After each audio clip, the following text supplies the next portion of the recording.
Ceci est un livre audio autogénéré par Google. Religion et spiritualité.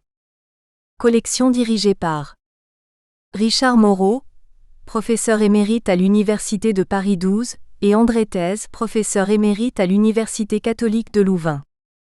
La collection Religions et spiritualité rassemble des études et des débats sur les grandes questions fondamentales qui se posent à l'homme, des biographies, des textes inédits ou des réimpressions de livres anciens ou méconnus.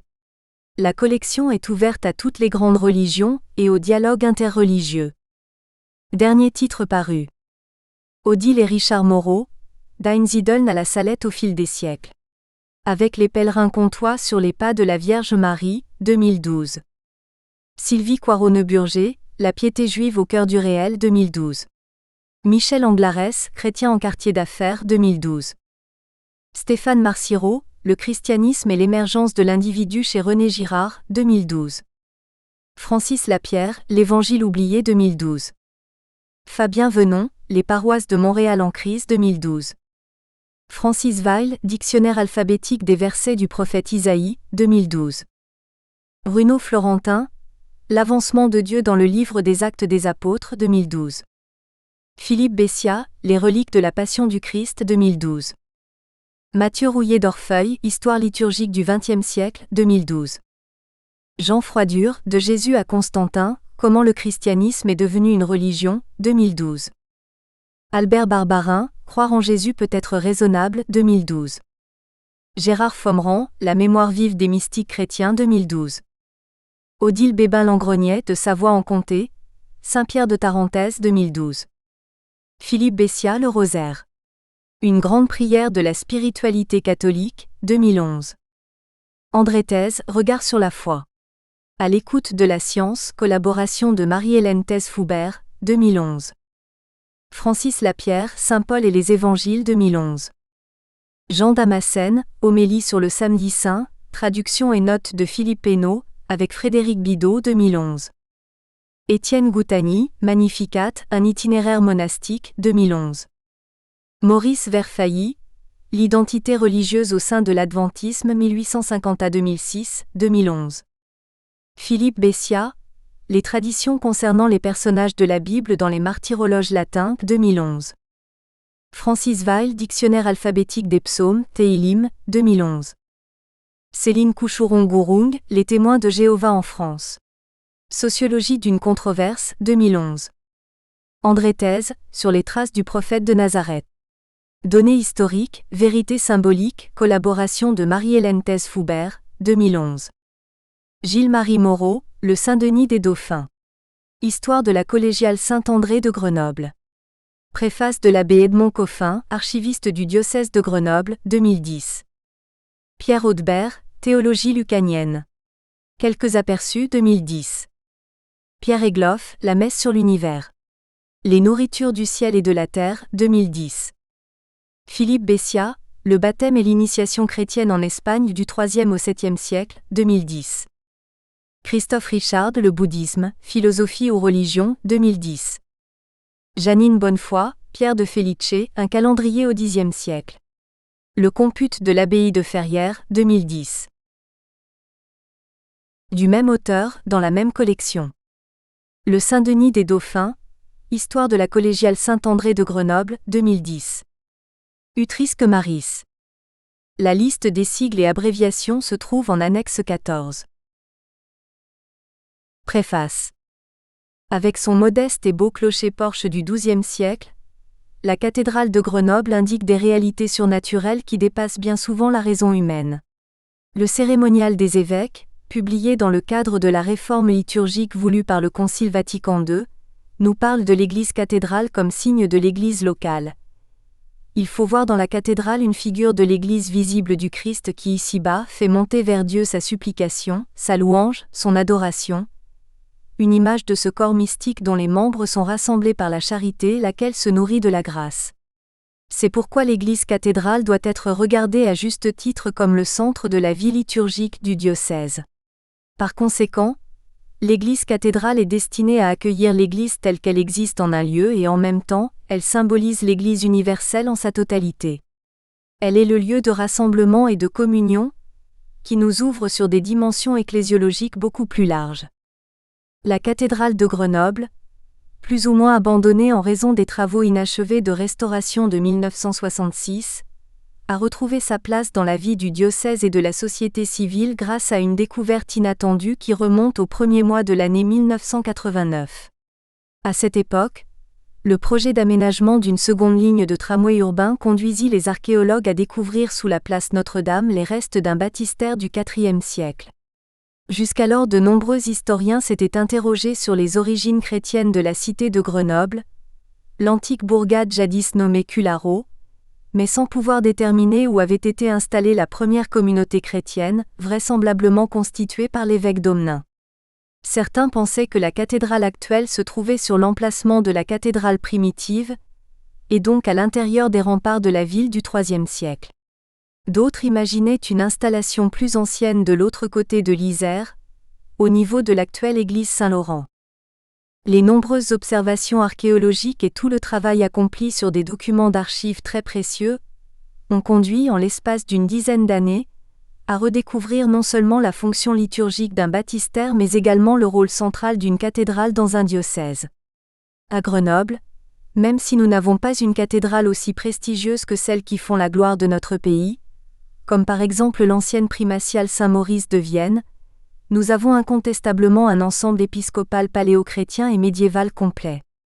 On y trouve avec l'église cathédrale Notre-Dame, l'église Saint-Hugues, à l'origine Saint-Vincent, la résidence de l'évêque, les restes d'un baptistère et d'un cloître, et l'emplacement de la maison des chanoines, à l'angle de la place Notre-Dame et de la rue Saint-Hugues.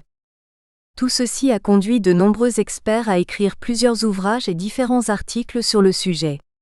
Avec ce nouveau livre, M. Gilles-Marie Moreau retrace avec beaucoup de sérieux l'histoire de cet ensemble cathédral des origines jusqu'à nos jours.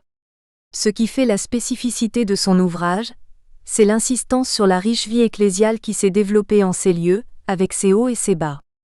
Grâce à un travail minutieux sur des documents de première main, il nous fait entrer dans l'histoire du diocèse et aimer notre cathédrale.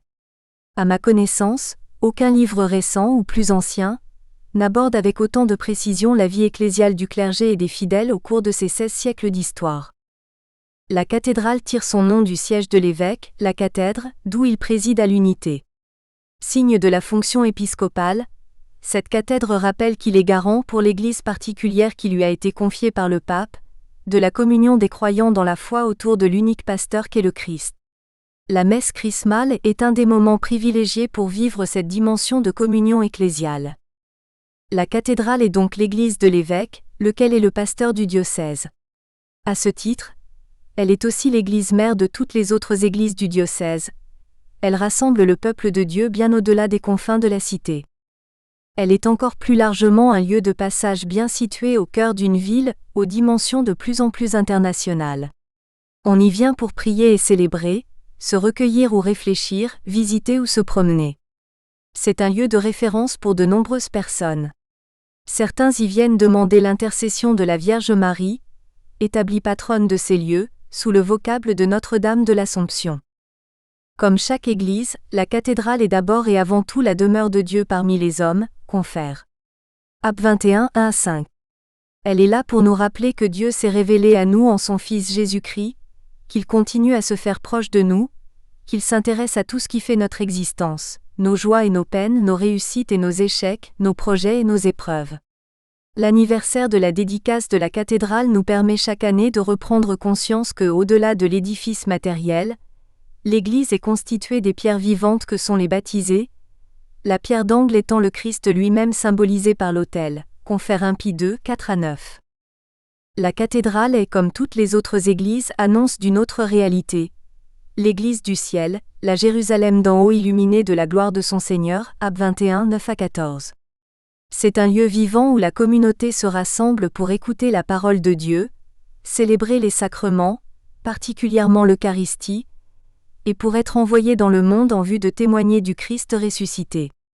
Elle nous tourne vers l'au-delà et nous fait entrer dans une communion plus étroite avec les saints connus et inconnus qui déjà contemplent Dieu, dans le face-à-face de l'éternel bonheur, Actes 7, 9-10.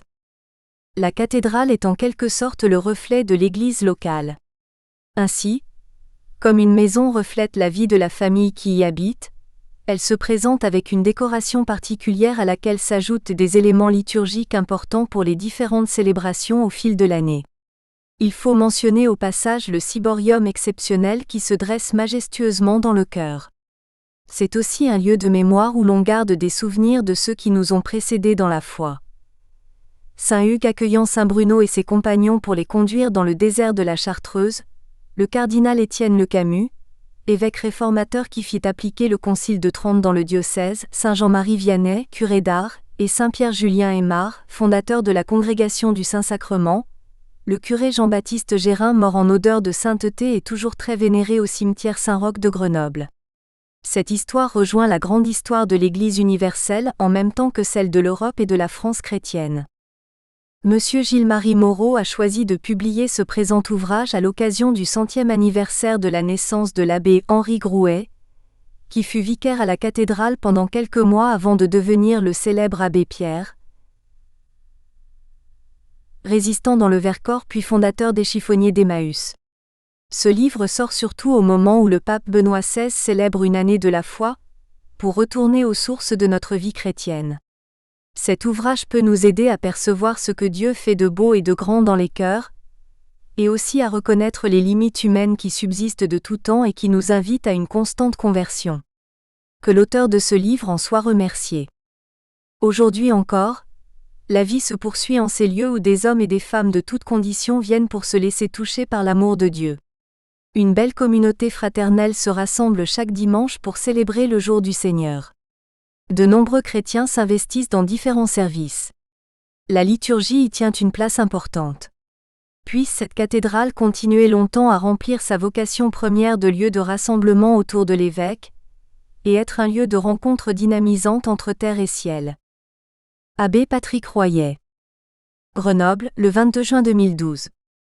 Anniversaire de la dédicace de la cathédrale. Présentation. La cathédrale de Grenoble n'est pas la plus connue de France, loin s'en faut. Église mère d'un diocèse alpin d'importance moyenne, presque totalement enclavée dans des immeubles, elle n'a ni le caractère grandiose des cathédrales du nord de la France comme Paris ou Reims, ni le charme agreste de la petite cathédrale de Senez. Les découvertes archéologiques faites à la fin du XXe siècle, en particulier celle du baptistère, ont pourtant rappelé que Grenoble a la chance rare d'avoir un groupe épiscopal relativement complet. La ville peut en effet s'enorgueillir de posséder encore en tout ou partie, outre la cathédrale, l'église paroissiale, le cloître, le baptistère, le palais épiscopal et les logis canoniaux. De ces 6 éléments, nous avons voulu particulièrement nous intéresser à celui qui en est le cœur, la cathédrale. Dans les années récentes, des études de grande qualité ont été publiées par les archéologues qui ont effectué les diverses campagnes de fouilles. Il n'est pas dans notre intention d'y revenir mais plutôt, puisque les pierres ont été si bien décrites et analysées, de raconter l'histoire des personnes qui les habitaient et les ont fait vivre, les évêques, le clergé paroissial et pendant tout le 2e millénaire les chanoines. 3 entités appelées à utiliser les mêmes bâtiments et à cohabiter en un même lieu, ce qui occasionne inévitablement des frictions, voire des conflits. Mais surtout, 3 institutions chargées de donner vie à ces édifices par la célébration de la liturgie et des divins mystères. Si, comme souvent en pareil cas, l'on ne possède pratiquement aucune information pour le 1er millénaire, hormis justement celles qui ont été fournies par les fouilles archéologiques, les archives sont plus loquaces par la suite et permettent de reconstituer la vie quotidienne de ces personnages, ainsi que les grands événements qui se sont déroulés en ces murs. Suivons donc les traces de ces hommes connus ou méconnus, en admirant au passage le bel idéal qui animait les bâtisseurs de cathédrales et d'abbayes, quand ils édifiaient ces signes éclatants de la présence de Dieu sur notre terre. Benoît XVI, 17 juillet 2011. Remerciements. Monseigneur Guy de Kérimel, évêque de Grenoble et Vienne, nous a encouragés dans la rédaction de ce livre consacré à l'une de ces 2 cathédrales, et a bien voulu lui faire l'honneur d'une postface. Les abbés Patrick Royer, qui nous a donné l'idée de cet ouvrage et a bien voulu le préfacer, et David Ribiolet, actuel recteur de la cathédrale, Monsieur l'abbé Edmond Coffin et Madame Frédérique Marion Corporon pour leur accueil aux archives diocésaines, le personnel des archives départementales de l'Isère, le personnel de la bibliothèque municipale de Grenoble, ainsi que celui des archives municipales, Madame Hélène Schmidgen-Benot Stap Isère, Madame Magdeleine Clermont-Joly, conservateur en chef du patrimoine au laboratoire Arc Nucléaire CEA Grenoble, nous a fourni des éléments sur les fouilles archéologiques au chevet de la cathédrale. Madame Sylvie Vincent, conservateur des antiquités et objets d'art de l'Isère, et Madame Ghislaine Girard, documentaliste, nous ont permis de consulter les dossiers que possède le service du patrimoine culturel du Conseil général. Monsieur l'abbé Gaston Delmas nous a fait partager sa connaissance de l'histoire de Notre-Dame. Monsieur l'abbé Bertrand Cardine nous a fait bénéficier de ses compétences en droit canonique. Le RP Luc Fauchon, archiviste de la Grande Chartreuse sur les stalles et le maître-autel. Monsieur le chanoine Max Bobichon, doyen du chapitre de la primatiale de Lyon, nous a fourni les résultats de son enquête sur les chapitres de chanoines en France. Les docteurs Guy nous ont ouvert leurs archives sur la cathédrale, en particulier les restaurations des années 1980 à 1990, et nous ont fait partager leurs souvenirs sur l'abbé Pierre. Monsieur Vincent de Taillandier, de l'Office du tourisme de Grenoble, grand connaisseur de l'histoire de la ville. Madame Pascale Moulier, responsable des archives du diocèse de Saint-Flour, nous a fourni d'intéressants éléments sur Monseigneur Ruffo de Laric. Monsieur Philippe Garda, avocat vaudois et spécialiste de droit canon, nous a éclairé sur les procédures d'élection des évêques suisses. Monsieur Claude Michael Mev sur les cloches. Le RP Le Bourgeois, OSB, maître de chant à l'abbaye de Trior pour sa connaissance du chant grégorien. Madame Anne Le Chevalier pour les vitraux, Madame Jacqueline Pavier sur le chanoine anglès, Monsieur et Madame Jacques Vitroux sur leur frère le P. Vitroux, Monsieur et Madame Pierre Turenne sur le P. Pélou, Madame Marie-Claire Rivoire et Monsieur Michel Mercier pour le cimetière Saint-Roch, Madame Monique Bonvalet sur son grand-oncle le chanoine Bonvalet, Monsieur Bruno Charnet titulaire des orgues de Saint-André sur le chanoine Gabert et sur Mademoiselle Jalifier, Madame Martine Brault, Madame Simone Vendroux, Mademoiselle Blandine Janin, l'atelier de la marmotte bleue. Monsieur Aimé Boquet, ainsi que Monsieur et Madame François Guy, ont attentivement relu le manuscrit. Qu'ils soient tous chaleureusement remerciés. 1. Les premiers siècles chrétiens et le Haut Moyen-Âge. L'évangélisation. Grenoble n'était encore qu'une bourgade à l'Aubroche du nom de Cularo, lorsque les premiers chrétiens s'y implantèrent et prêchèrent le message du Christ. De ces évangélisateurs, peut-être venus de Lyon ou de Vienne, nous ne savons rien excepté qu'ils découvrirent une agglomération de taille moyenne, située dans la plaine qui touche le pied des premiers contreforts du massif de Chartreuse. Et ce n'est qu'en 381 qu'apparaît le nom d'un évêque, Domnin. Cularo venait alors de changer de nom, pour prendre celui de Gratianopolis, la ville de Gratien, en hommage à l'empereur régnant. Sous le Haut-Empire, dans la zone où se trouve aujourd'hui la cathédrale de Grenoble, il existait sans doute un forum ou un temple, dédié peut-être à Jupiter ou à Vénus.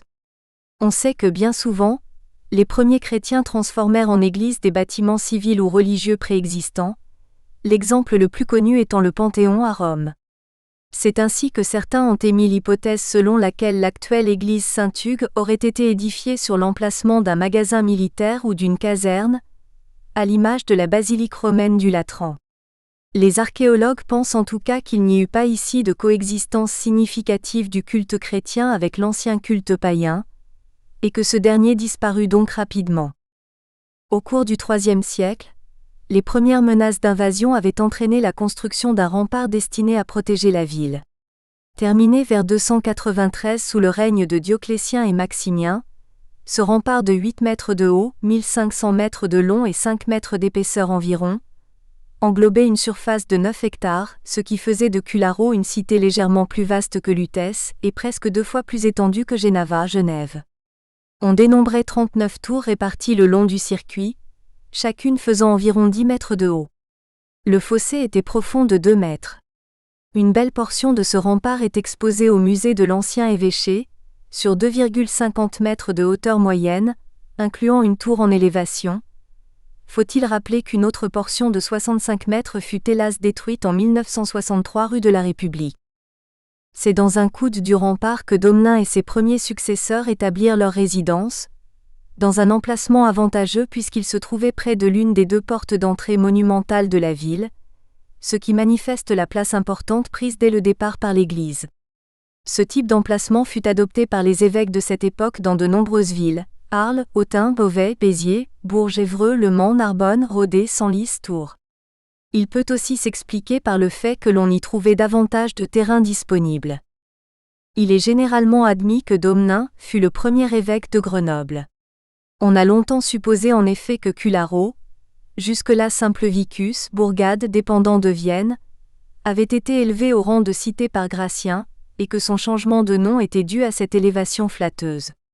Cependant, à la vue des vestiges du mur d'enceinte, on peut s'interroger. Aurait-on construit un tel rempart pour un vicus ? Si tel n'est pas le cas, cela signifierait que Cularo soit devenue cité romaine des Dioclétiens et que l'organisation religieuse se calquant en général sur les structures territoriales existantes, un diocèse ait été créé peu après. Mais les textes sont muets, et nous en sommes réduits aux conjectures. Première construction. Quoi qu'il en soit, les vestiges les plus anciens découverts dans le groupe cathédral remontent précisément à la fin du IVe siècle. Ce groupe affectait une forme en L, dont l'une des branches s'appliquait contre le rempart au débouché d'une poterne, et l'autre était perpendiculaire au niveau de la porte viennoise, aussi appelée Porta Herculi ou Porta Episcopalis. Cette seconde branche était longée par le decumanus, l'une des artères principales qui franchissait la porte viennoise.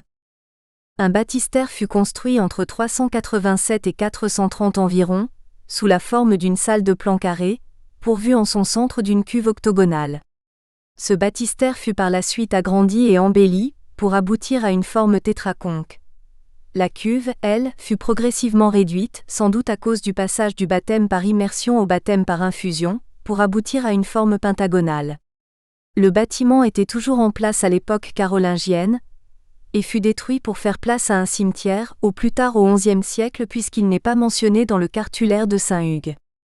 À côté du baptistère se trouvaient vraisemblablement deux églises côte à côte, qui étaient précédées d'un atrium, court pavé percé au milieu d'un bassin et fermé par des bâtiments que longeaient des portiques.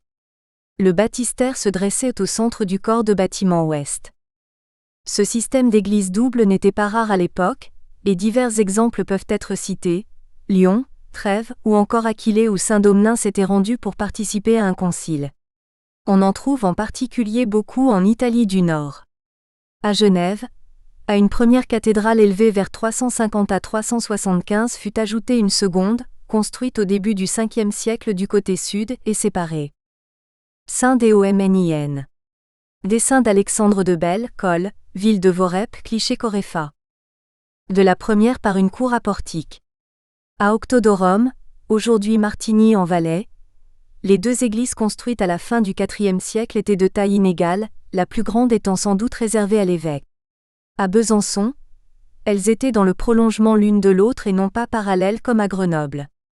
Dans l'actuelle cathédrale de Fréjus, on peut encore voir le collatéral gauche qui constitue le reste d'une ancienne église, les deux sanctuaires étant placés côte à côte.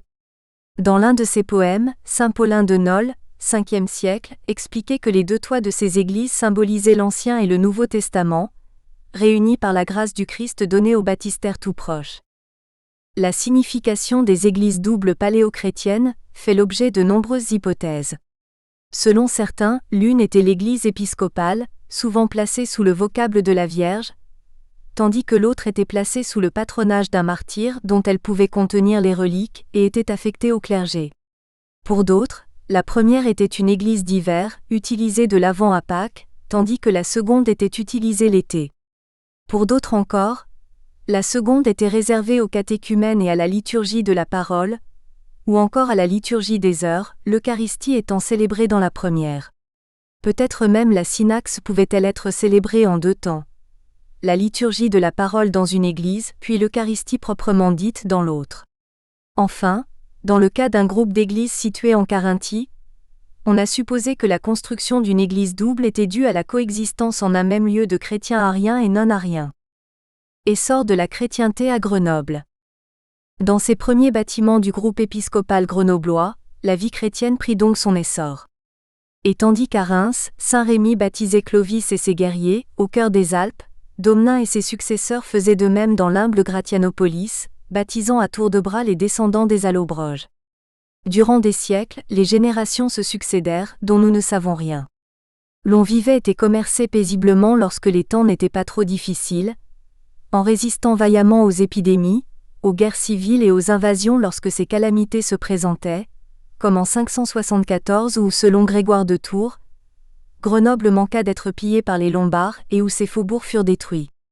La seule constante en ces temps volontiers agités était le développement et la pratique de la foi chrétienne, supplantant les reliquats du vieux paganisme romain et s'efforçant de civiliser les anciennes superstitions barbares. Ainsi, à la fin du VIe siècle, le jeune Aimé, ou Aimé, fils du noble Héliodore, fut certainement baptisé à Grenoble. Il était né dans la banlieue de la ville, et devint par la suite moine à Saint-Maurice d'Agaune, Valais, avant de fonder la célèbre abbaye de Remiremont, Vosges. Il mourut vers 629, et est depuis vénéré comme saint Aimé. Mais les évêques étaient souvent en butte à de fortes oppositions, qui conduisirent certains d'entre eux au martyre. Au Ve siècle, saint Sérat mourut en exil, chassé par les Burgondes, et au VIIe siècle son successeur saint Ferjus fut martyrisé par les séides du maire du palais. La légende des origines. Hormis quelques bribes, nous ignorons tout des temps mérovingiens à Grenoble, faute de textes et d'inscriptions. Ce n'est que pour l'époque carolingienne que les premières sources apparaissent, mais sous forme légendaire. Autrefois en effet, une tradition locale relatait qu'une cathédrale primitive avait été construite sur la rive droite de l'Isère, à l'emplacement actuel de l'église Saint-Laurent. Or les fouilles pratiquées ces dernières décennies à Saint-Laurent en ont démontré la vocation purement funéraire, et ce dès l'origine, ce qui dément cette hypothèse de la cathédrale primitive. Ce type de tradition sans fondement eut cours dans d'autres villes, par exemple à Béziers. Toujours selon la tradition, à la suite de ce premier sanctuaire, Charlemagne aurait fondé et doté une nouvelle cathédrale, dédiée à saint Vincent martyr. En 773, disait-on, Roland avait délivré Grenoble des païens, sans doute des Sarrasins, qui l'occupaient depuis 7 ans, et Charlemagne avait alors décidé de construire une nouvelle cathédrale intramuros. Plus tard, on aurait édifié à côté d'elle une seconde église, dédiée à Notre-Dame. On trouve ce récit dans le Pouillet de François Dupuis, et dans les registres capitulaires du XVIIIe siècle. Là aussi, des légendes similaires, attribuant la fondation d'une cathédrale à Charlemagne, avaient cours en d'autres lieux, par exemple à Saint-Paul-Trois-Châteaux. À Grenoble, on ajoutait encore foi à ces récits au XIXe siècle. En 1829, Paillotte avançait même une preuve. Vers 1535, il existait au-dessus de la porte d'entrée de Saint-Hugues un écusson aux aigles impériales avec des fleurs de lys. D'après lui, Notre-Dame aurait été construite un peu plus tard par l'évêque Izarn, vers 955 à 960. Là aussi, Paillotte croyait pouvoir étayer ses dires. Dans un acte de 955, on parle de Saint-Vincent et dans un acte de 960 on parle de Notre-Dame et Saint-Vincent. Mais cette attribution à Izarn découlait surtout d'une mauvaise interprétation d'un passage du cartulaire de Saint-Hugues. Post destructionem paganorum, Izarnu episcopus, edificavi ecclesiam Gratianopolitanam, c'est-à-dire après les ravages des païens, l'évêque Izarn édifia l'église de Grenoble. Or ici le mot église est assurément à prendre au sens figuré, celui d'un diocèse et non pas au sens d'une cathédrale. De même, en 1839, Bonnefou expliquait tout aussi fautivement. Il paraît incontestable que les premiers fondements furent par Charlemagne, qui étant passé à Grenoble en 773, en se rendant en Italie fit construire l'évêché ainsi que la cathédrale qu'il dédia à la Sainte Vierge. En 1877, la Bonardière écrivait que la fondation par Charlemagne et son neveu Roland était une tradition constante. Pour lui, on pouvait dater de cette époque la tour carrée à 2 étages, base du clocher, les 3 étages de briques datant de fin XIe ou début XIIe siècle. La cathédrale aurait été reconstruite en tout ou partie par Izarn. Lui ou ses successeurs auraient fait bâtir le cloître et les logis canoniaux. Prudemment, Jagnard expliquait que la cathédrale avait été fondée d'après le cartulaire de Saint-Hugues vers le milieu du Xe siècle, Izarn, ou bien par Charlemagne d'après le chanoine Barthélemy qui dans son manuscrit s'appuyait sur un acte de 902. Et en fait, seul Du Bois en 1839 considérait cette théorie comme fabuleuse.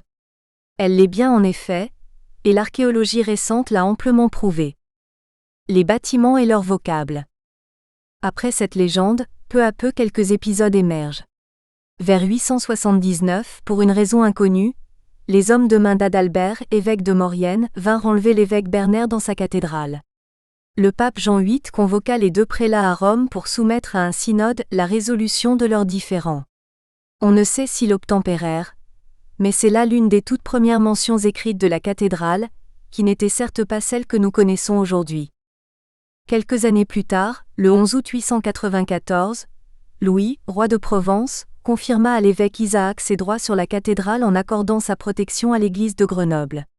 En mai 902, toujours sous le règne de l'évêque Isaac, les prêtres Guitché et Ragambert firent une donation à l'église construite en l'honneur de Sainte Marie et de Saint Vincent ou de Saint Donat. Encore une fois, certains auteurs, dont Du Bois, en déduisirent hâtivement que c'était Isaac qui avait fait construire la cathédrale. Le peu de documents disponibles fait qu'on les surinterprète parfois. Un peu plus loin dans la même charte, le mot église apparaît au pluriel, ce qui semble confirmer qu'existait déjà l'église double. On voit ici la première mention connue du fait que la cathédrale était placée sous le vocable de Notre-Dame, même si l'abbé David pensait la chose acquise au plus tard au 8e siècle. Le sceau de Saint-Vincent en 1257. Adi, code 5G 244. Cliché GMM. C'est donc au IXe siècle que l'on trouve les actes les plus anciens montrant la cathédrale, ou le groupe cathédrale, sous le double vocable de la Sainte Vierge et de Saint Vincent martyr. Le premier était-il affecté à l'église de l'évêque, et le second à l'église paroissiale ? On ne peut l'affirmer, même si l'organisation ultérieure le laisse amplement supposer. À ces deux appellations, on joignit pendant un certain temps du IXe au XIe siècle celle de Saint Donat, peut-être après la cession de ce bourg aux évêques de Grenoble par Louis l'Aveugle en 894. Le vocable marial générique fut ultérieurement précisé. La cathédrale était placée sous le titre de Notre-Dame de l'Assomption, ce qui n'est pas étonnant. En 1851, sur 500 églises paroissiales dans le diocèse de Grenoble, 70 étaient dédiées à la Vierge, dont 45 à l'Assomption. Lequel des deux vocables, de Notre-Dame et de Saint-Vincent, était-il le plus ancien ? On peut se souvenir que le développement du culte marial fut la conséquence du concile d'Éphèse, 431, contemporain des premières constructions du groupe épiscopal, même si l'on hésite encore à attribuer à ce concile la floraison des vocables mariaux ou à la dater de l'époque carolingienne. S'impose également à l'esprit l'analogie entre la cathédrale, église mère du diocèse, et Marie mère de l'église. Le culte de Saint Vincent est lui aussi fort ancien, mais l'abbé David pense qu'il ne se développa qu'à partir du 5e siècle, et que donc le vocable de Notre-Dame est d'origine. Toutefois, de cette forte présence de Saint Vincent, on a déduit qu'il était sans doute le saint patron de Grenoble. En effet, les grandes foires de Grenoble avaient lieu à la Saint-Vincent et il apparaît sur des monnaies grenobloises du XIVe siècle. La Saint-Vincent martyr était encore fêtée en la ville au début du XVIIe siècle. Très populaire au Moyen Âge, l'abbaye de Saint-Germain-des-Prés à Paris avait d'abord été placée sous son patronage. Il est toujours le saint patron des vignerons. Dans le groupe cathédral, ce patronage est, comme on l'a vu, attesté dès le Xe siècle et persista par la suite. En 1099, saint Hugues tint un synode dans l'église Saint-Vincent. Et en 1132, le même saint Hugues fut inhumé dans la cathédrale avant d'être, en 1134, transféré sous un autel de l'église Saint-Vincent. On ne peut donc suivre les auteurs anciens qui, comme la Bonardière, affirmaient que le passage du vocable de Saint-Vincent à celui de Notre-Dame était intervenu au milieu du Xe siècle, ni les registres capitulaires du XVIIIe siècle pour lesquels il avait eu lieu sous saint Hugues. Les chanoines. Vers 1040, on trouve la première mention des chanoines dans une charte de l'évêque Artaud. Cette apparition assez tardive laisse penser que la fondation d'un chapitre à Grenoble fut elle-même plus tardive qu'ailleurs. À cela, on peut avancer des explications diverses, les invasions, l'isolement ou encore la relative pauvreté du clergé local. Les premiers noms apparaissent sous saint Hugues, Guigues de Lens, Odolric Roux, ou encore Gauthier Chaulne et Adon qui possédaient chacun leur propre maison, ce qui prouve qu'ils ne vivaient pas encore en communauté. Qui étaient donc ces chanoines, nouveaux venus dans la cathédrale et que nous rencontrerons souvent par la suite ? Ils étaient clercs, chargés de la célébration du culte, et leur rôle était d'être le conseil de l'évêque et la prière officielle de l'Église. Ces ecclésiastiques étaient parfois assimilés aux 24 vieillards de l'Apocalypse, 4:4, qui chantent en se prosternant devant l'agneau sans tache. Selon certains auteurs anciens, c'est saint Rigobert, archevêque de Reims, qui le premier, vers l'an 700, installa des chanoines de sa métropole en communauté. Mais dès l'époque de saint Augustin, 5e siècle, on avait pu voir des prêtres se grouper autour de l'évêque, menant une vie de communauté sans avoir la règle monastique, et affectés aux soins temporels des églises, l'évêque se chargeant plus spécialement du spirituel. Dans un capitulaire de 789, Charlemagne rappelait les chanoines à l'observance de la règle, qui leur fut imposée en 816 au concile d'Aix-la-Chapelle. Cette règle avait été définie vers 760 par Chraudgan, évêque de Metz, dans sa Regula Canonicorum, en partie inspirée par la règle de saint Benoît. Mais à Reims, les chanoines prirent dès le IXe siècle l'habitude de vivre séparément. En 972, l'archevêque Adalbéron fit adopter aux chanoines la vie communautaire qui comprenait l'usage du réfectoire et du dortoir, mais elle tomba en désuétude dès le siècle suivant. Les chanoines menaient une vie semblable à celle des moines, mais pouvaient posséder des biens en propre. À Grenoble, ils possédaient par exemple une maison près de la porte Traîne, de l'autre côté de la ville. Ils détenaient aussi des églises comme celle de Thay. Les chanoines se faisaient construire des lieux de vie à proximité de la cathédrale. On trouve ainsi un cloître et des habitations canoniales dès le milieu du 8e siècle à Metz, puis vers 800 à Lyon. À Tournai en 817, les chanoines avaient déjà un cloître, et à la même époque un quartier canonial fut édifié au Mans. Dans ces quartiers canoniaux, le commerce et l'artisanat étaient prohibés. Le rôle des chanoines était important, puisqu'avant le Concordat de Bologne, 1516, ils élisaient les évêques, de la même façon que les cardinaux titulaires de paroisses romaines élisent le pape. Par ailleurs, ils étaient souvent choisis par l'évêque pour l'assister dans ses fonctions, et gouvernaient les diocèses pendant la vacance des sièges épiscopaux. Ainsi le 1er avril 1090, Urbain II confia au chapitre cathédral de Grenoble les biens de l'évêché en cas de vacance de celui-ci. Cette bulle confirmait les biens de l'église de Grenoble, interdisait aux laïcs de s'en emparer, et s'élevait contre l'usage pervers qui, à la mort de l'évêque, livrait ses biens au pillage. La même pratique eut pourtant cours à Rome à la Renaissance au décès de certains cardinaux. Ces dispositions furent renouvelées par Pascal II en 1109, qui accorda sa protection à l'église de Grenoble, puis par Honorius II en 1129. Tout ceci explique le prestige parfois exceptionnel des chanoines. Par exemple, il fallait des preuves de noblesse pour faire partie du chapitre de la primatiale de Lyon. Le chapitre de Grenoble, lui, était beaucoup plus modeste, et nous ne possédons à son sujet que quelques éléments épars, du moins pour ses premiers siècles d'existence. Aussi loin que l'on remonte dans le temps, on trouve qu'à Grenoble le chapitre cathédral comprenait 18 chanoines avec à leur tête un doyen. La concentration en un lieu unique d'un nombre relativement important de membres du clergé nécessitait une organisation et une répartition des tâches. On sait par exemple que sous saint Hugues, le chapitre avait un trésorier, Archiclavius Vincenti. On trouvait aussi un maître d'école et un chantre, tous deux chanoines. Au Moyen Âge, on le sait, les centres de culture avaient d'abord été en majorité les monastères. Toutefois, dès le VIe siècle apparurent des écoles ecclésiastiques, dans les monastères, mais aussi dans les cathédrales et certaines paroisses rurales. On y enseignait le quadrivium, arithmétique, géométrie, astronomie, musique, le trivium, dialectique, rhétorique, grammaire, ainsi que la philosophie. On étudiait la Bible, les auteurs antiques et les pères de l'Église. Y avait-il à Grenoble une école cathédrale notable ? Quel était le niveau culturel des chanoines ?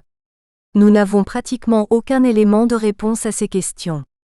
Pour en juger, nous ne disposons que d'un seul texte, la Vita Margarite, panégyrique de la dauphine Clémence Marguerite, épouse de Guy IV, rédigée au XIIe siècle par le chanoine Guillaume. Cette œuvre est considérée comme un exercice d'école réussi, écrit dans un latin assez élaboré, quoique sans originalité particulière, ce qui dénote un niveau intellectuel se situant dans une honorable moyenne. Mais on peut aussi observer qu'une ville comme Grenoble, certes modeste, mais située sur une route importante reliant la France à l'Italie, ne pouvait rester totalement à l'écart des échanges culturels. On sait en tout cas qu'un certain enseignement était dispensé à l'ombre de la cathédrale, puisque le cartulaire de saint Hugues cite le chanoine Audeboldus comme maître d'école en 902. Un cabiscolus, écolâtre ou capiscole, était chargé d'enseigner aux jeunes clercs et à quelques écoliers laïcs les éléments de grammaire, rhétorique et dialectique. Par la suite, l'enseignement se répandit et échappa en partie au contrôle direct des chanoines. En 1340, il existait une école de grammaire à Saint-Laurent, mais elle était dirigée par la ville. Toutefois, un règlement municipal de 1488 prévoyait que lorsqu'un maître d'école avait été choisi par les consuls, il devait, avant d'être installé, être présenté au doyen de la cathédrale. En théorie, celui-ci n'avait pas le droit de le récuser, mais le cas se produisit en octobre 1521, quand le doyen Philippe du Terrail récusa M. Claude Blancherose. Le fait que le doyen était frère de Bayard incita sans doute les consuls à accepter cette dérogation aux usages. Ils présentèrent Jean Maton, chapelain de la cathédrale, qui fut agréé. De même, le 15 juillet 1544, on vit les consuls écrire au doyen alors à Paris pour qu'il cherche un bon maître d'école. Puis, en 1566, le conseil de ville demanda au chapitre cathédral d'affecter une prébende, un revenu, à l'entretien des écoles communales. Le chapitre refusa, mais le Parlement donna raison au consul. Finalement, le testament de l'évêque Saint-Marcel d'Avençon trancha la question en fondant 2 écoles pour les 2 chapitres de la ville.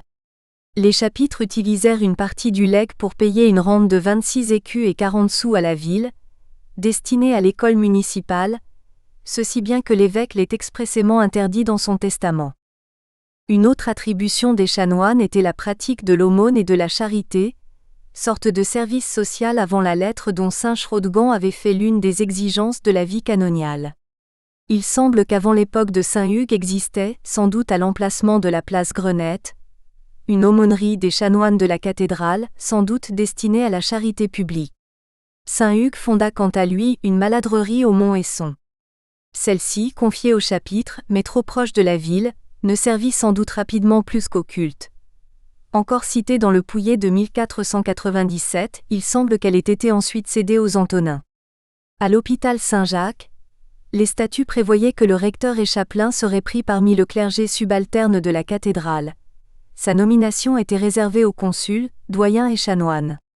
On trouvait aussi les chanoines dans les autres hôpitaux de la ville, et les registres en portent de multiples témoignages. Le 1er septembre 1497, Claude Cogne, chapelain de Notre-Dame, fut désigné par les consuls comme recteur de l'hôpital Notre-Dame. Le 29 mars 1546, Claude Monod, prêtre de Notre-Dame, fut élu recteur des hôpitaux de Notre-Dame et de Lille. Et jusqu'à la Révolution, un chanoine de Notre-Dame siégeait au conseil de l'hôpital de Grenoble. 2. Le Moyen-Âge. Saint Hugues. À la fin du XIe siècle arriva sur le siège de Saint-Domenin un jeune prélat réformateur, Hugues de Châteauneuf, dont nous avons déjà croisé le nom et qui devait devenir Saint Hugues. Avec lui, on peut dire que prend fin le grand silence des textes, Alain de Montjoie, et commence véritablement l'histoire. Ce sont précisément les chanoines de Grenoble qui étaient venus au concile d'Avignon, 1079, pour demander au légat du pape, Hugues de Die, de leur donner Hugues de Châteauneuf pour évêque. Une fois sacré et installé, celui-ci s'attaqua au redressement moral du clergé pour lequel il se dépensa sans compter durant plus d'un demi-siècle. Cet effort s'inscrivait dans un mouvement plus vaste, celui de la réforme grégorienne, du nom du pape régnant Saint Grégoire VII, 1073 à 1085. Car les abus étaient fréquents, et les scandales innombrables, encouragés à Grenoble par le laxisme des évêques précédents. Un triste exemple en est le cas du chanoine Hugues de Giers, qui avait bafoué ses vœux en vivant maritalement avec une femme. Il fut donc excommunié. Dans un premier temps, il méprisa la sanction.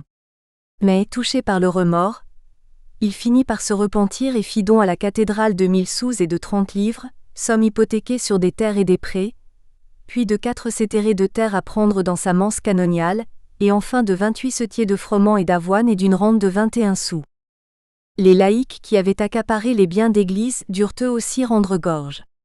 Dès 1080, dans l'église Saint-Vincent, Hector de Sassenage et son épouse Cana remirent à Saint Hugues, en présence des chanoines, toutes les églises qu'ils s'étaient injustement appropriées, avec le tiers des dîmes qui y étaient attachées. Mais le prélat n'avait pas toujours le dessus, surtout lorsqu'il s'opposait au plus puissant seigneur du lieu, le comte de Viennois.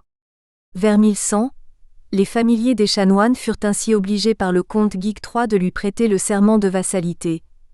Le comte n'osa pas exiger ce serment des chanoines eux-mêmes, mais on sait que les démêlés qu'il eut avec le clergé furent innombrables.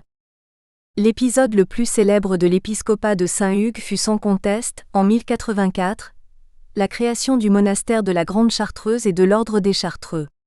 Il dépasse notre propos de retracer ces événements, mais on peut se souvenir que l'évêque abandonna à Saint Bruno et à ses compagnons ses droits sur la région, moyennant une rente annuelle de 15 petites portions de beurre pour l'évêque, le doyen et les plus anciens chanoines, et un quintal de fromage blanc pour le reste du clergé de la cathédrale. La charte de donation fut lue solennellement à la cathédrale, en décembre 1086. La fondation avait certainement été approuvée, voire encouragée par les chanoines, qui tinrent à entretenir les meilleurs rapports avec les nouveaux venus. En 1139, Ulrich de Die, ancien doyen du chapitre, et l'évêque Hugues II consacrèrent l'autel de l'église de la Chartreuse des Écouges, dans le Vercors. En 1305, les Chartreux proclamèrent qu'ils considéraient les chanoines comme leurs confrères et décidèrent de les associer à leurs prières. Et le 6 décembre 1346, le doyen et le chapitre confirmèrent l'association spirituelle entre leurs prédécesseurs et le couvent de la Chartreuse, qui leur avait été présenté par les religieux du monastère. La rente des Chartreux fut quant à elle fidèlement versée jusqu'à la Révolution. On lit en effet dans les registres capitulaires de la fin du XVIIIe siècle que chaque 14 août, veille de la fête de la cathédrale, les moines faisaient porter dans la salle capitulaire une certaine quantité de beurre et de sarrat en forme de reconnaissance de leur premier établissement aux montagnes de la Grande Chartreuse qui leur furent cédées par l'évêque et le chapitre.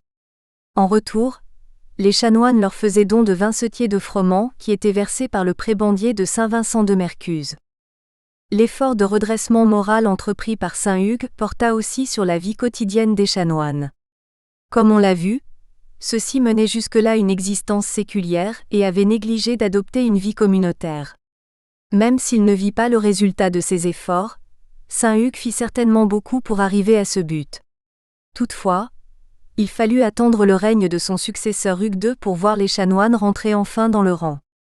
Le 31 mai 1136, une bulle du pape Innocent II adressée depuis Pise au nouvel évêque confirma l'établissement de la règle de Saint-Augustin dans le chapitre de Grenoble, et en fit honneur au prélat. Cette bulle fut confirmée par Eugène III le 6 janvier 1146. Elle spécifiait par ailleurs que les évêques de Grenoble devraient à l'avenir être des religieux, moines ou chanoines réguliers. Saint-Hugues recevant Saint Bruno. Vitrail de l'église Saint-Hugues. Cliché GMM. Empereur et dauphin.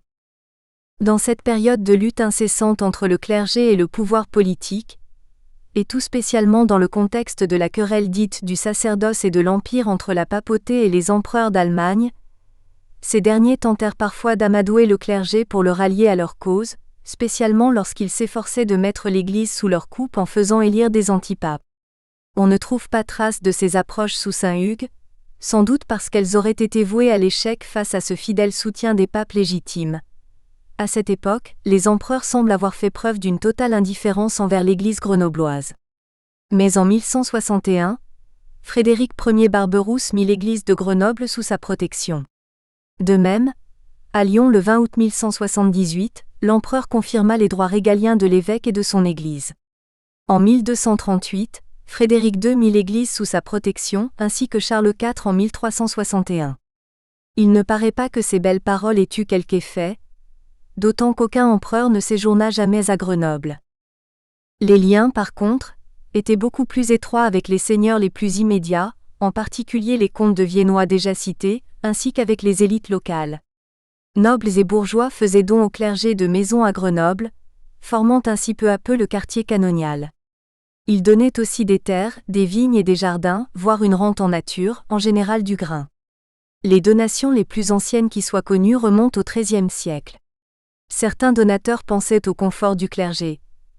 Le notaire Philibert Pélisson légua une somme de 100 florins le 19 décembre 1529, dont les revenus devaient servir aux dépenses de chauffage.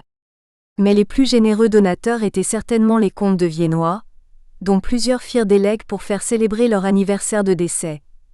André et sa mère Béatrice de Bourgogne, Guigues VII, Jean II, Guigues VIII et Humbert II. Leurs ancêtres de la maison d'Albon portaient, semble-t-il, le titre d'avoué de la cathédrale. Les événements les plus marquants de la dynastie se déroulaient volontiers à Notre-Dame. Par exemple, Vers 1150, après son mariage avec Béatrice de Montferrat, Guiguevé fit son entrée solennelle à Grenoble. Il fut reçu avec son épouse à la cathédrale, et sa mère lui remit le gouvernement du comté. Ladite mère fréquentait volontiers Notre-Dame, spécialement pour les fêtes de la Vierge afin d'y entendre l'office divin. Deux de ses comtes de Viennois, on ne les appelait pas encore dauphins, furent inhumés dans le cloître. Guigues IV, décédé en 1142, et son fils Guiguevé, décédé en 1162, dont les tombeaux se trouvaient dans la galerie nord-ouest. C'étaient de simples sarcophages, ornés sur leur face antérieure de croix fleuronnées. On les voyait encore au XVIIe siècle, ces tombeaux n'ont plus que quelques pierres. On ne les différencie des autres que par des croix fleuronnées qu'on y voit au devant, qui étaient celles que les dauphins faisaient mettre dans un des côtés de leur monnaie. Ces mausolées ne sont ni superbes, ni respectés, ni conservés comme ils le méritent.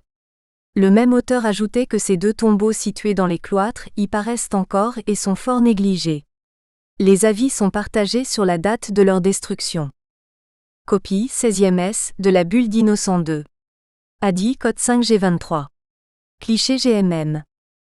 Les rapports entre l'autorité delphinale et le clergé étaient cependant parfois conflictuels, spécialement en cas de vacance du siège épiscopal. Suivant une vieille habitude, le pouvoir temporel tentait alors de profiter de la situation pour s'emparer des biens de l'Église, ne serait-ce qu'à titre temporaire. C'était le prétendu droit de régal.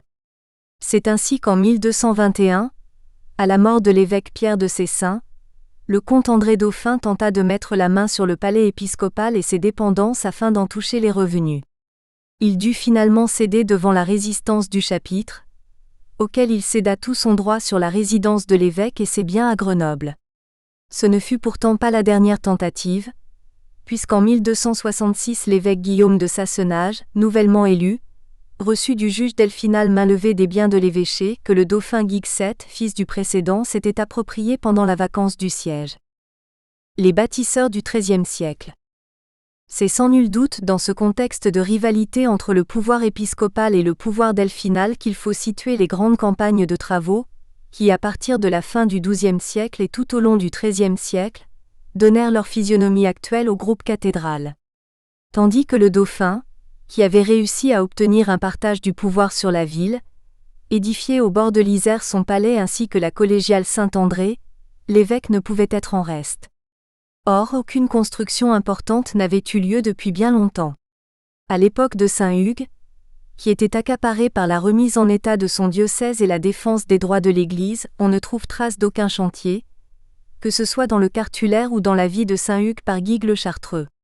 Et en effet, les parties les plus anciennes de la cathédrale telle que nous la voyons aujourd'hui, base du clocher-porche, partie inférieure des piles de la nef, semblent ne pas être antérieures à Hugues II. Ce n'est même sans doute qu'à la fin du XIIe siècle, voire au début du XIIIe, que le clocher-porche fut achevé. Quant au cloître des chanoines, si le mot est cité pour la première fois sous l'épiscopat de Saint Hugues, il semble aujourd'hui que ce soit Hugues II qui l'ait fait construire vers 1140. De ce cloître du XIIe siècle, il ne subsiste plus aucune trace hormis des colonnes et des chapiteaux qui peuvent avoir été remployés dans la construction ultérieure.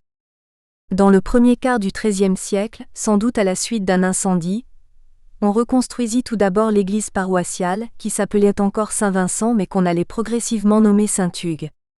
On ne dispose sur ces travaux d'aucun document, mais on peut remarquer que le voûtement de l'édifice semble un peu plus ancien, plus roman et moins gothique, que celui de la collégiale Saint-André qui date vraisemblablement. Le groupe cathédral a le POQE de Saint-Hugues. d'APRES la BBE David. Certaines datations ont depuis été revues. Cliché GMM. Des années 1230. Par ailleurs, des sondages récents dans le sol de Saint-Hugues ont montré la présence d'une couche de limon qui date assurément de la catastrophe de 1219. Cette reconstruction concerna la façade, le chevet, et la voûte qui fut alors surélevée avec voûtement sur croisée d'ogives. Dans le même temps ou quelques décennies plus tard, une aile du palais épiscopal fut construite de l'autre côté du rempart. Deux événements importants, l'inondation de 1219 et la construction de la collégiale Saint-André à partir de 1228, furent ensuite à l'origine de la reconstruction de la cathédrale. Il s'agissait pour l'évêque de réparer les dégâts de la nature tout en surpassant son concurrent. La construction intervint sans doute dans le troisième quart du XIIIe siècle, auquel cas on peut en attribuer la paternité aux évêques Falcon et Guillaume de Sassenage. La cathédrale fut reconstruite dans un style purement gothique, et vint s'appuyer sur le mur sud de Saint-Hugues, comblant la ruelle qui les séparait jusque-là. Son abside fut agrandie vers l'est et incorporée au rempart romain, et l'on édifia des tribunes sur les bas-côtés ainsi que les voûtes. Le cloître fut lui aussi reconstruit, sans doute en même temps, en remplacement du cloître roman préexistant. On ignore à quelle date eut lieu la dédicace de l'édifice, qui est traditionnellement fêtée le 22 juin. C'est ainsi que Grenoble, modestement, rejoignait le grand courant des bâtisseurs qui couvraient l'Europe de cathédrales que la postérité quelque peu condescendante nommera gothique. Parti dans nos régions de la crypte romane, de la voûte tassée comme l'âme par l'humilité et par la peur, se courbant devant l'immense majesté dont elles osaient à peine chanter les louanges, elles se sont familiarisées. Les basiliques, elles ont faussé d'un élan le demi-cercle du cintre, l'ont allongé en ovale des apostrophes. Amandes ont jailli, soulevant les toits, exaucant les nefs, habillant en 1000 sculptures autour du chœur, lançant au ciel ainsi que des prières, les jets fous de leurs piles. Elles ont symbolisé l'amicale tendresse des oraisons. Elles sont devenues plus confiantes, plus légères, plus audacieuses envers Dieu. Huysmans. Évêques, chanoines et curés. Le décor était donc planté et tous les acteurs en place pour jouer les multiples actes d'une pièce à 3 personnages principaux. L'évêque dans son palais et sa cathédrale, les chanoines pourvus de maisons et d'un cloître, et le curé desservant humblement son église et logé dans son presbytère. La maison curiale est citée pour la première fois dans une transaction en 1292. De nombreux figurants s'inviteraient régulièrement dans quelques scènes. Les autres membres du clergé grenoblois, réguliers ou séculiers, le pouvoir politique, à savoir le dauphin et ses représentants, et le pouvoir municipal, en la personne de ses consuls. Le plus souvent, les évêques avaient à cœur d'assurer au clergé cathédral les moyens d'une existence convenable, soit en leur attribuant des revenus, soit en leur léguant eux-mêmes des biens. Ainsi, en 1221, l'évêque Guillaume Ier légua au chapitre la moitié d'un moulin qu'il venait d'acheter, en échange de quoi les chanoines s'engagèrent à faire chaque année, au jour anniversaire de son décès, une distribution aux clercs de la cathédrale. Le 23 janvier 1258, son successeur Falcon unit le prieuré de Villars-Benoît à l'église Notre-Dame de Grenoble, comme l'était déjà le prieuré de Parménie. En 1275, la paroisse Saint-Jean dont l'église se trouvait à côté de la collégiale Saint-André passa sous le patronage de la cathédrale. Mais parfois, des contestations pouvaient s'élever entre l'évêque et le chapitre, comme ce fut le cas en 1273 au sujet de l'usage des eaux du ruisseau des Bains, qui alimentait le moulin de la Plaine, propriété de l'évêque Guillaume de Sassenage. Un arbitrage décida que 2/3 de l'eau coulerait dans son lit, alimentant des moulins appartenant au chapitre, tandis qu'un tiers serait détourné au profit du moulin de la Plaine. Le chapitre était en effet propriétaire de nombreux biens fonciers. Jusqu'à la Révolution, il posséda la haute juridiction sur la seigneurie de Claye. Dès 1246, les chevaliers Amblard et Isoard de Claye firent hommage au chapitre du fief comprenant le château et le mandement de Claye. Ces mêmes biens furent inféodés en 1296 au dauphin Humbert Ier, qui les échangea ensuite avec Guy Galmand, seigneur de Valbonnet. Un traité passé en 1300 avec ce dernier prévoyait que la justice serait exercée par le chapitre, sauf dans les cas d'adultère ou de crime passible de la peine de mort ou d'un châtiment corporel. À Claye, le chapitre nommait un juge, un lieutenant, un procureur d'office et un châtelain. Il jouissait également de la franchise du port et du pont de Claye, qui lui avait été cédé en 1270 par Guillaume de Claye, prévôt de Saint-André. En 1307, les chanoines albergèrent, louèrent, le port de Claye à Guy Galmand, seigneur de Valbonnet, par un acte passé dans le cloître supérieur de Notre-Dame, devant le dortoir. Ce qui prouve au passage, mais nous aurons l'occasion d'y revenir, que les chanoines vivaient en commun à cette époque. Le château de Bouqueyron à Corin était lui aussi de la mouvance du chapitre. Vers 1282, sa garnison faisait de grands ravages dans le Grésivaudan. Le dauphin Jean Ier, ayant levé des troupes dirigées par Gilet allemand de Valbonnet pour les assiéger, le doyen Guillaume de Comiers intervint pour mettre fin au désordre et le châtelain Pierre de Bouqueyron accepta de se soumettre à son suzerain le chapitre cathédral. Mais les chanoines n'étaient bien sûr pas seulement des seigneurs temporels. Ils avaient aussi, et avant tout, des prérogatives spirituelles et un rang dans la hiérarchie ecclésiastique. C'est par exemple au doyen Robert, ainsi qu'à l'archevêque de Vienne, Jean de Bernin, que le pape Honorius III écrivit le 11 octobre 1225 pour leur demander de pourvoir à l'exécution de la fondation de Lambert, évêque de Maurienne, mort avant d'avoir réuni les revenus nécessaires aux 18 chanoines de sa cathédrale.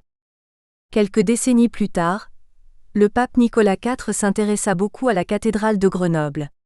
De Rieti, le 2 août 1289, il accorda aux doyens et au chapitre une indulgence d'1 an et 40 jours s'appliquant dans l'octave des fêtes de la Vierge et des saints Hugues et Vincent, patrons de l'Église.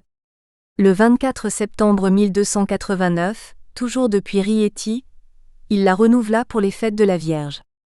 Le 23 janvier 1290, depuis Sainte Marie Majeure, il affecta pour 3 ans la première année de tous les bénéfices ecclésiastiques aux travaux de la cathédrale, ad ecclesiam Gratianopolitanam ampliandam, ce qui montre que Notre-Dame n'était pas encore terminée à cette date. Il renouvela les indulgences depuis Orvieto le 30 janvier et le 9 février 1291. Enfin, le 24 février 1291, toujours depuis Orvieto, Nicolas IV adressa une bulle à l'archevêque de Vienne au sujet des serments des chanoines de Grenoble. Les papes suivants ne furent pas en reste. Le 19 mai 1312, depuis Bolène, Clément V autorisa pour 3 ans le doyen Girard de Taix à faire visiter par d'autres son doyenné et à percevoir en argent les procurations. Le pape craignait en effet les guerres fréquentes entre Dauphiné et Savoie, c'est pourquoi il donna le même jour la même autorisation à l'évêque. Puis, le 21 mai 1312 depuis Vaison, aujourd'hui Vaison-la-Romaine, en considération de la dauphine Béatrice, il réserva en faveur de Péroné Zoupi, chanoine de Grenoble, la première dignité qui serait vacante dans cette église, nonobstant son âge de moins de 25 ans. Enfin, le 20 février 1317, son successeur Jean XXII déclara l'archevêque d'Embrun et les évêques de Genève et Lausanne conservateurs du doyen et du chapitre de Grenoble. Nous avons vu que l'une des prérogatives des chanoines était d'élire l'évêque. Mais il arrivait que cette élection connut quelques difficultés. Il en fut ainsi en 1301, après la mort de Guillaume de Sassenage. Le jour du scrutin, 9 des 14 chanoines votèrent pour le doyen Guillaume de Roanne, tandis que 4 optèrent pour le prévôt de Grasse. Le doyen, bien que majoritaire, vit son élection contestée. Le pape Boniface VIII dut alors intervenir et le 1er septembre 1301, depuis Anagni, il promulgua une bulle confirmant l'élection de Guillaume. Une nouvelle bulle le 24 novembre 1301 restitua aux chanoines le droit d'élire un nouveau doyen, dont ils avaient sans doute été privés à la suite de ces querelles internes. Une fois élu, c'est à l'évêque qu'il revenait de régler la discipline et les prérogatives des chanoines. En 1226, une transaction intervint pour régler les pouvoirs respectifs de l'évêque, du chapitre et du doyen.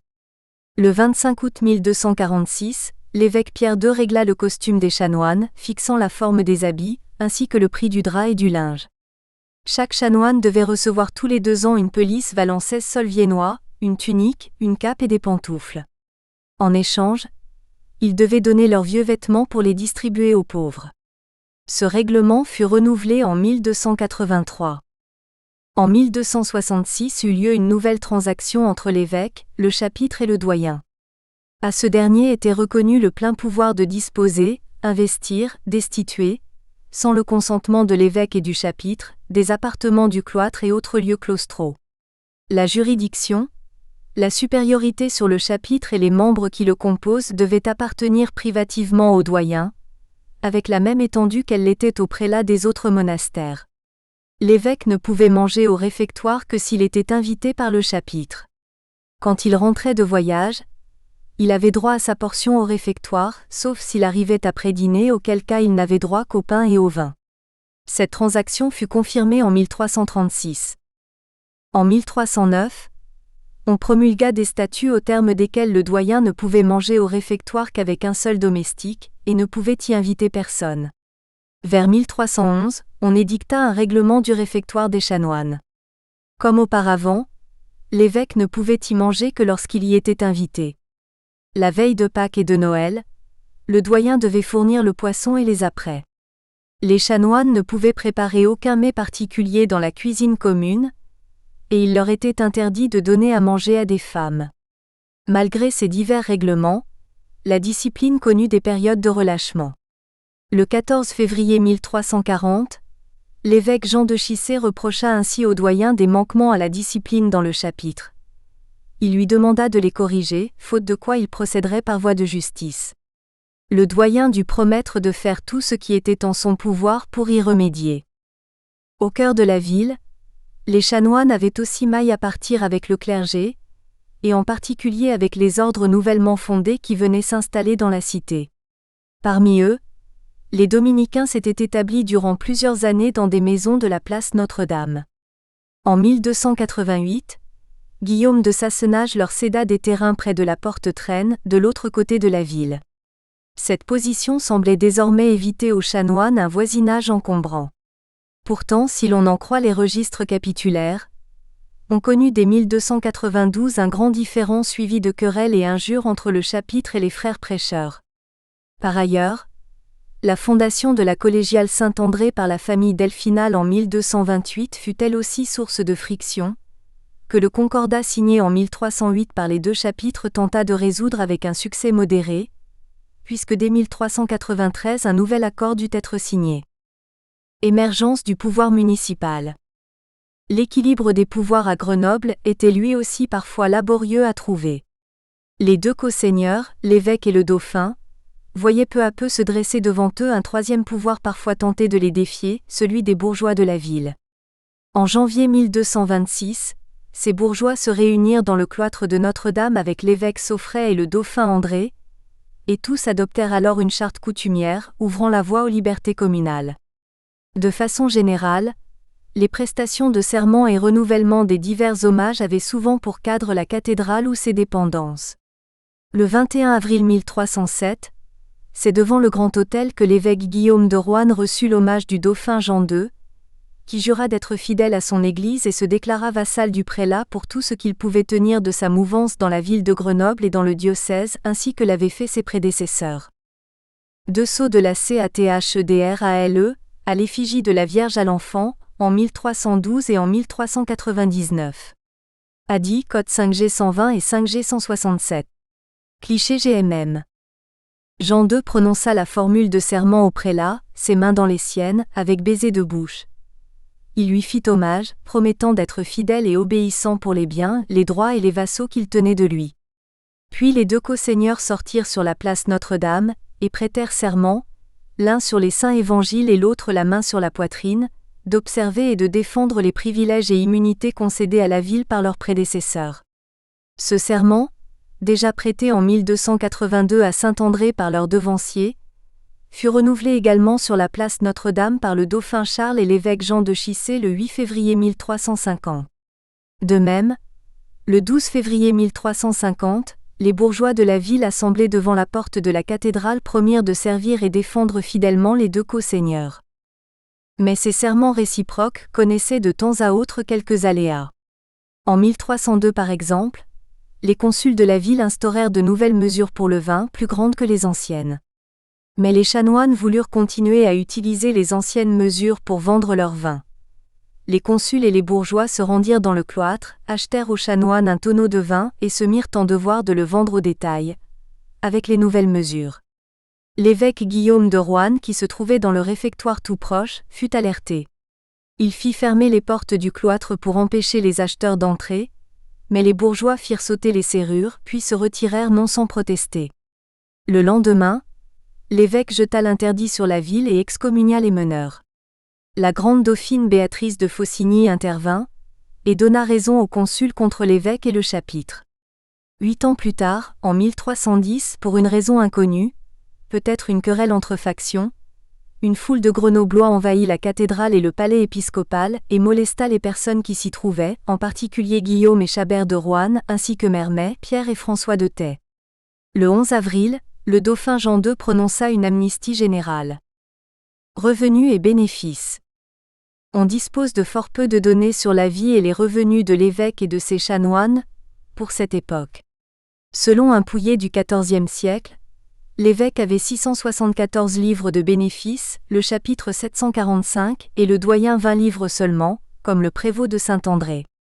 Le chantre avait 15 livres et 10 sous, l'infirmier 11 livres, le sacristain et le capiscole 10 livres chacun. Outre le doyenné majeur, il existait parmi les dignités de la cathédrale de Grenoble un doyenné inférieur, le doyenné de Saint-André en Savoie, dont les puissants titulaires usurpèrent les droits de l'évêché pendant les guerres entre Savoie et Dauphiné. De graves dissensions s'ensuivirent, les gens de Savoie méprisant la juridiction épiscopale. Les revenus de la mense ne suffirent bientôt plus pour couvrir les dépenses occasionnées à l'évêque par le maintien de la paix dans le pays. Le pape Clément VI dut alors intervenir, et par une bulle datée du 1er octobre 1343 à Villeneuve-lès-Avignon, il unit à la mense épiscopale ce doyenné inférieur, dont les revenus étaient estimés 100 florins d'or environ, autorisant Jean de Chissé à en prendre possession à la cession ou à la mort du titulaire. Il y mit pour condition la dotation d'un second archiprêtre pour le culte divin dans la cathédrale. C'est aussi au cours du XIVe siècle que l'on commence à disposer de quelques données sur les dignités et bénéfices. Le 11 avril 1340 mourut le doyen Girard de Taix.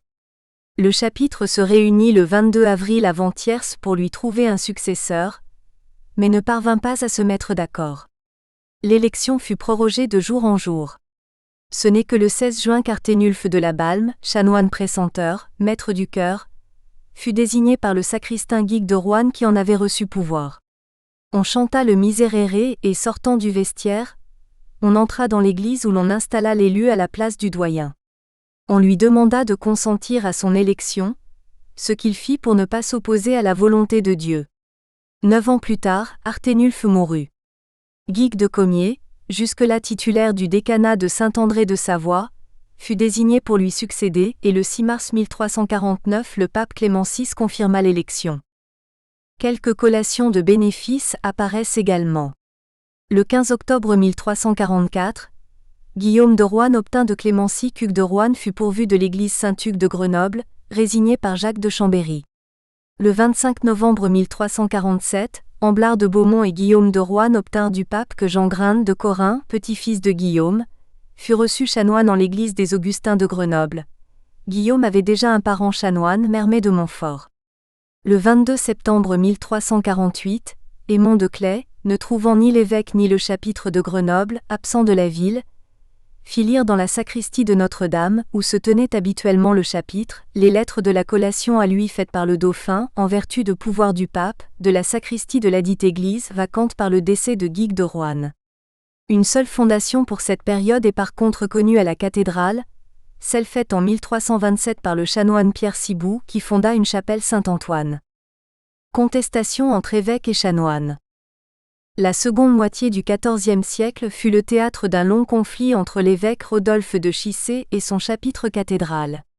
En 1354, le pape Innocent VI avait délégué Pierre-Bertrand de Colombier, cardinal d'Ostie, pour réviser les statuts du chapitre et ramener les chanoines à l'austérité primitive qu'ils semblaient avoir abandonnée.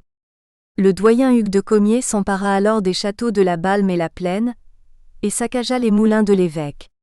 Les hostilités durèrent 2 ans pendant lesquels l'évêque ne put ni entrer dans ses châteaux ni même quitter sa ville sans être escorté par des hommes d'armes.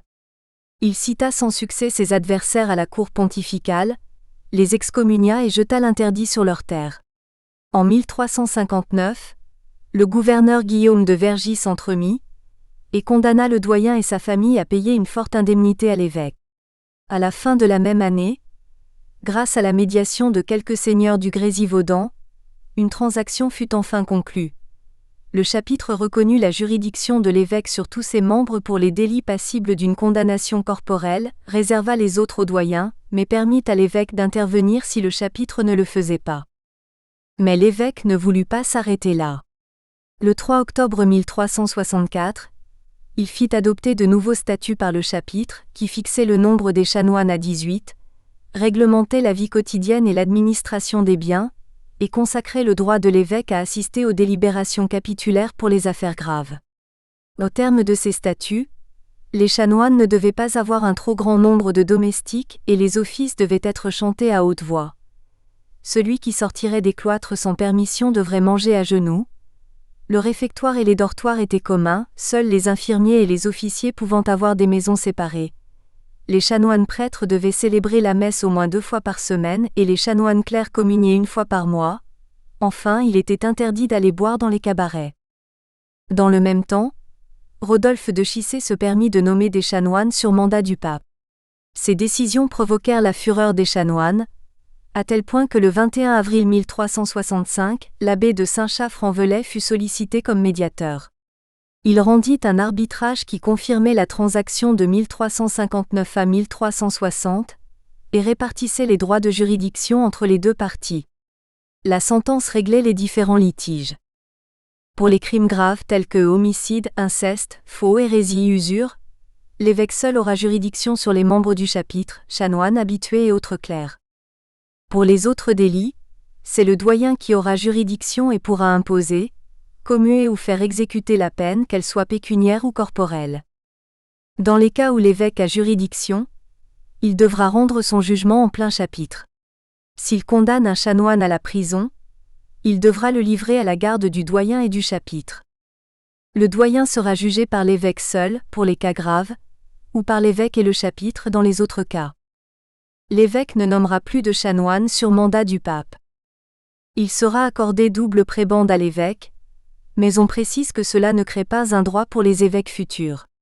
Ce le sera pourtant de facto, et dans les siècles suivants les évêques se réclameront volontiers de cet arbitrage pour maintenir ce privilège.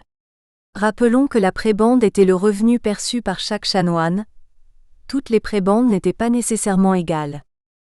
L'arbitrage fut ultérieurement complété par divers jugements. En 1366, un arrêt condamna les étrangers qui habitaient dans les cloîtres à vider les maisons qu'ils occupaient. Le 27 mars 1382, une bulle de l'antipape Clément VII limita le nombre des chanoines à 18, non compris l'évêque et le doyen. Le 27 juin 1382, un jugement de l'archevêque d'Albi attribua 2 portions canoniales à l'évêque et au doyen. Mais dès 1378, de nouvelles contestations apparurent entre le chapitre et l'évêque. Les chanoines acceptèrent alors de prêter serment de fidélité et obéissance à l'évêque, en échange de quoi celui-ci promit de leur laisser la collation des cures dont ils avaient le patronage, ainsi que la distribution des chambres du cloître, des chapellenies et autres obédiences de la cathédrale. Puis, le 16 avril 1387, Clément VII chargea le conseiller delphinal Jean Serpe, l'official, juge ecclésiastique du diocèse et le prieur de la côte Saint-André, de réformer le chapitre, ce qui prouve que de nouveaux abus y étaient apparus. L'épiscopat de François de Conzié marqua une certaine accalmie, mais les hostilités reprirent avec son successeur, Aymon de Chissé.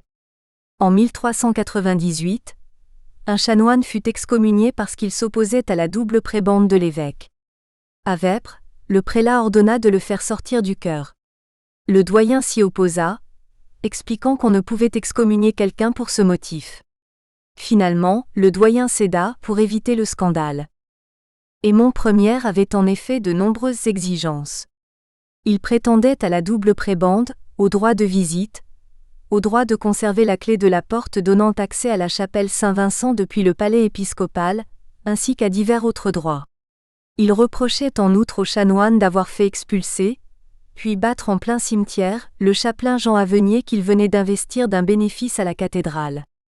Les chanoines, eux, lui reprochaient entre autres de s'être accaparé les revenus des chapelles Saint-Michel et Saint-Blaise à leur détriment, de les avoir spoliés de certains revenus et de refuser de leur payer divers droits qu'ils leur devaient, dont 20 pintes de bon vin nouveau provenant de la vigne épiscopale de Saint-Martin-le-Vinou, d'avoir fait emprisonner des clercs relevant de la justice du chapitre, d'entrer au chœur sans surplis ni humus, capuchon de fourrure, d'avoir fait construire un égout dont les eaux se répandaient dans un des cimetières, et d'avoir supprimé un écoulement des eaux pluviales de son palais, ce qui, les jours de pluie, formait une mare devant l'église. En 1400, Aymon promulgua de nouveaux statuts qui prévoyaient que, pour être admis aux distributions, un clerc devrait être âgé d'au moins 16 ans et être né en légitime mariage.